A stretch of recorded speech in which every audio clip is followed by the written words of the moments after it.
जय जवान जय किसान. राज्यातील शेतकऱ्यांसाठी महत्त्वाच्या ठळक बातम्या.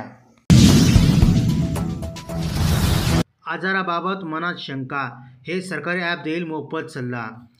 धकाधकीच्या आयुष्यात आरोग्याच्या समस्याचा सामना करण्याची वेळ सर्वांवरच येते. अनेकदा गंभीर लक्षणे दिसत असताना परंतु आजार काही केल्या बरा होत नसतो. अशावेळी ई संजीवनी ही सरकारी ॲप तुम्हाला मदत करू शकते. गव्हाच्या किमती सर्वांची चिंता वाढवणार. महागाई वाढण्याची चिन्हे, किमती नियंत्रणात राखण्यात यंत्रणा अपयशी. तिरुपती चेंगराचेंगरी, 6 भाविकांचा मृत्यू. वैकुंठद्वार दर्शनाच्या टोकनासाठी केंद्रावर लागल्या होत्या रांगा. आंध्र प्रदेशातील प्रसिद्ध तिरुपती मंदिराजवळ वैकुंठद्वार दर्शनाच्या टोकन वितरण केंद्रावर झालेल्या चेंगराचेंगरीत बुधवारी 6 जणांचा मृत्यू झाला. वाल्मिकचे मुंडे कुटुंबाशी व्यावसायिक संबंध, दमनियाचा कागदपत्रासह खळबळजनक दावा.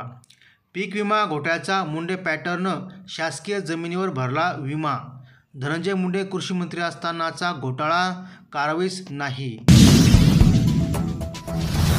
राज्यात 121 पैकी 118 कापूस खरेदी केंद्रे सुरू. CCIचा दावा, ग्राहक पंचायतने केला दिरंगाईचा आरोप.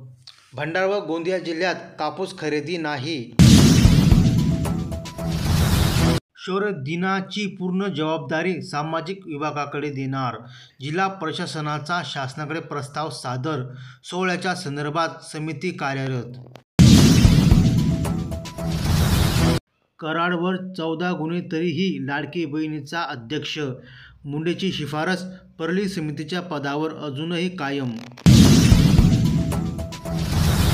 अचानक कशामुळे गळतायत केस? टक्कल पडण्याची संख्या 51 वर. आरोग्य विभागाकडून घरोघरी सर्वेक्षण सुरू. चर्मरोग तज्ज्ञांच्या पथकाकडून तपासणी सुरू. नमुन्याच्या अहवालानंतरच समोर येईल नेमके कारण काय. वैजापूर तालुक्यामध्ये रोजगार हमी योजनेची 8,500 कामे अद्याप अपूर्ण.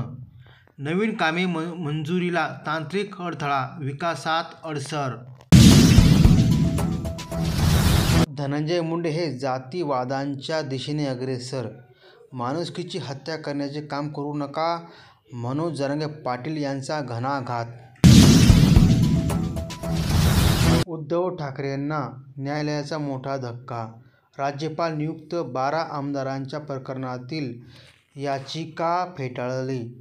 याचिकाकर्त्यांच्या वतीने SC मध्ये जाण्याचा इशारा.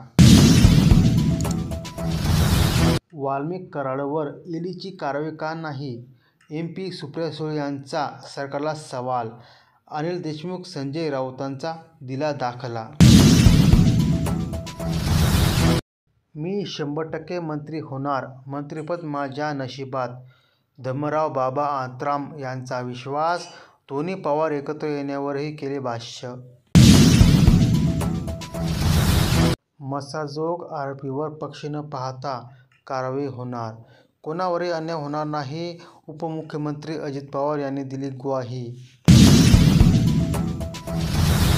प्रत्येक शेतकऱ्याला आधारसारखे मिळणार युनिक फार्मर ID कार्ड. पीक नुकसान भरपाईसह योजनांचे लाभ मिळवण्यासाठी ठरेल उपयुक्त.